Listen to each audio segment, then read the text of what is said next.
Chris B here for Sonicstate, and we're here at the Green Door store in Brighton, and we have just witnessed the Utopia Strong complete their sound check, and it sounds amazing. And Steve, Mike and Kavus have very, very kindly allowed us, I think this might be an exclusive. Is this an exclusive? Has anyone felt in your parts before? Sorry. No.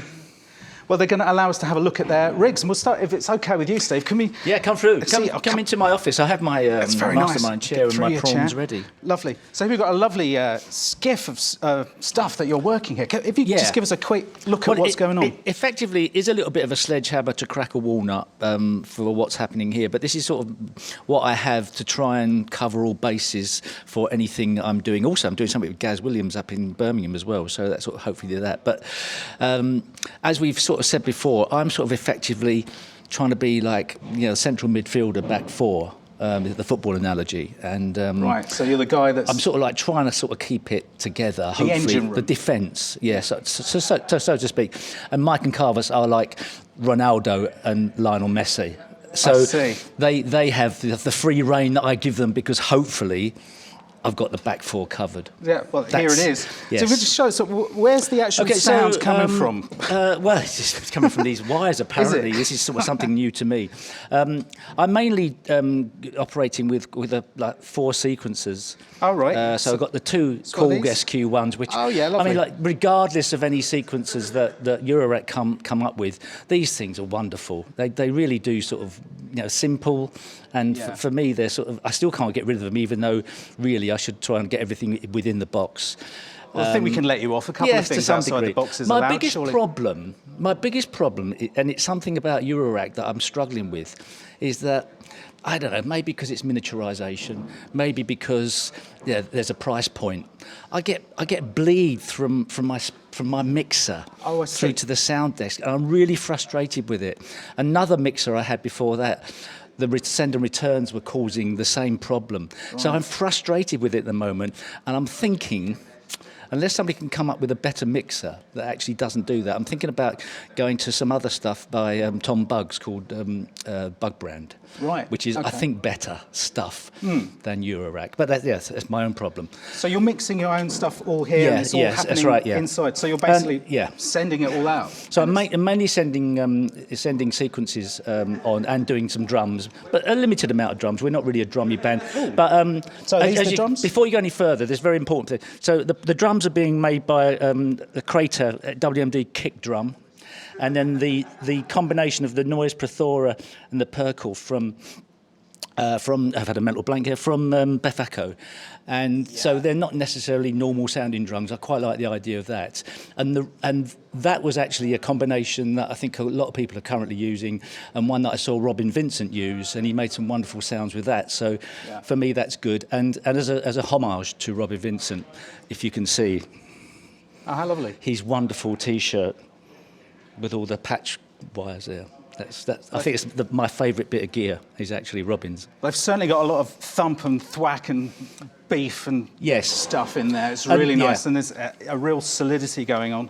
And you're mixing everything here. So where's the clock coming from? Are you in charge of your own time? Or so I've got a 4MS quad clock distributor, but it's a tap tempo one. It doesn't have a BPM. But so Mike has the PAMS workout that he sends me a clock.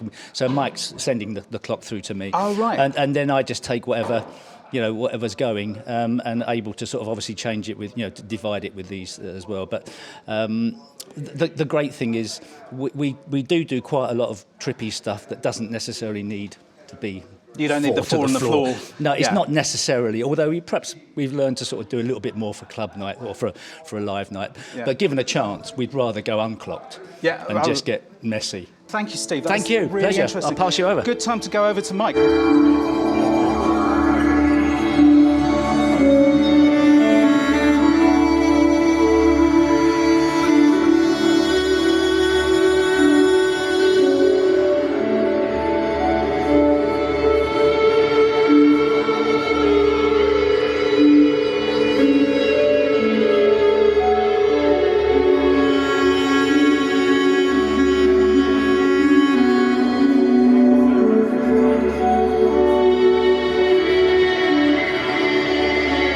So Mike, you're sending clock to Steve. So where's that coming from? Yeah, the clock's coming out of the first output of Pam's new workout, and it's just it's no division there. It's just a simple, 1 beat. What I've got set to at the moment. Yeah, 110 BPM at the moment. So that's what he's getting, and then he can divide it or multiply it up as he likes with the module that it's going into there. Cool. So, and then we've got two Mother 32s here. Yeah. So all of the synth sounds are just coming from these two voices, and normally I have a very similar voice setting on each one at the same time. So, because I'm aiming for a sort of polyphonic thing rather than, like a bass line and a top part. It's sort of So they're interweaving with each other. Yeah, Are you using right. the sequencer on the Mother 32, or is it not coming at from all? somewhere No, I else? just use the keyboard to sort of set the root note, and then everything's being sequenced from the Rene. Ah, right, lovely. And for this, what we were doing earlier, I've got 4 different sequences that I can then,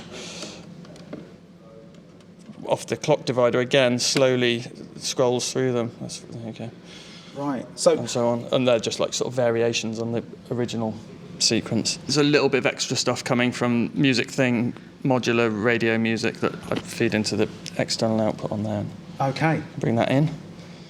And then that all goes out to the Volante, which is amazing. I love it. Yes, the beautiful Volante. So I noticed you've got your mechanics setting at 12 o'clock, so there's a nice bit of slight wibble. Yeah. I mean, depending on where we are in the set, I tend to go from anything from super clean sort of studio tape to just completely degraded. Yeah, good work. Lovely. And can't help but look underneath here now, if you could have a peek. This is the mothership, yeah? Yes.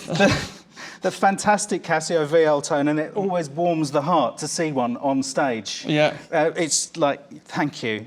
It's just really nice. But there's something else under here, which you were playing earlier. I can't. This is a Chinese. Tell us about this. I'll hold that. Yeah. Yeah, it's a Chinese reed instrument called a halusi. And it's got like 3 reeds in, which are like accordion reeds, and this pipe here is a drone, and then this is the melody. So you've got.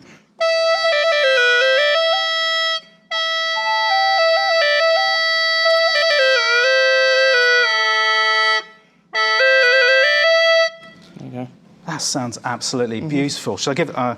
Take it off here. Swap. So it's reeds inside it. That's amazing. Yeah. I'll put it back very, very carefully. Now, looking behind us, we've got a plethora. I mean, I can actually use that word. A whole load of bagpipes appropriately. Here. Bagpipes? You've got. Really? Yeah. So you make bagpipes? I had no idea. Is this one of your creations? Yeah, well, that's a Turkish bagpipe, that one. And these are both North English bagpipes. That's like a border pipe, and this is what you call a small pipe. That's quite quiet. And then there's this is a wooden whistle. I've got an Armenian duduk here. Amazing. So this is all going into your... And that all goes into this mic, which feeds into this ditto, so I can build up a loop and then add some reverb with the reverb. So is this the only effects you've got on your mic? Yeah, that's all. Just a looper. So you're building up loops. Yeah. And so is everything kind of tap tempo? You're not doing techno here, are you? No, I mean my loops are very much sort of arrhythmic, sort of ambient textures anyway. So beautiful. And thank you very much. Yeah. So I think it's time to go over to Kavus, who's in the final station. It's quite a tiny little stage here. I feel like you guys should be on a stadium. Yeah. Hello, Kavus. So good. Yep. Shouting into this mic. If you could just give us a look at what's on stage, and immediately I'm drawn to your harmonium. The harmonium, yeah, this is an Indian sort of hand-pumped harmonium, and I have that going through, the sort of mic there, and it's going through just a little looper, cheap looper, a volume pedal and delay. So I often will set up a loop, take it out, I can have it bring it in and out with the volume, and I can also sort of play with the delay to get some lovely sort of space rock style swoops and noises. I'll just give you a little play of that. Can you just hold that a second? Yeah, sure.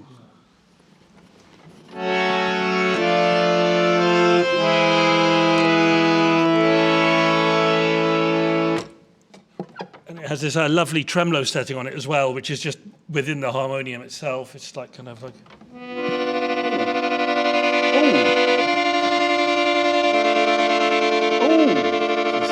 Very beautiful. Is that a thing that harmoniums usually do? This particular one, look, it's got It's got an om there in the middle. How about that? Oh, there we go.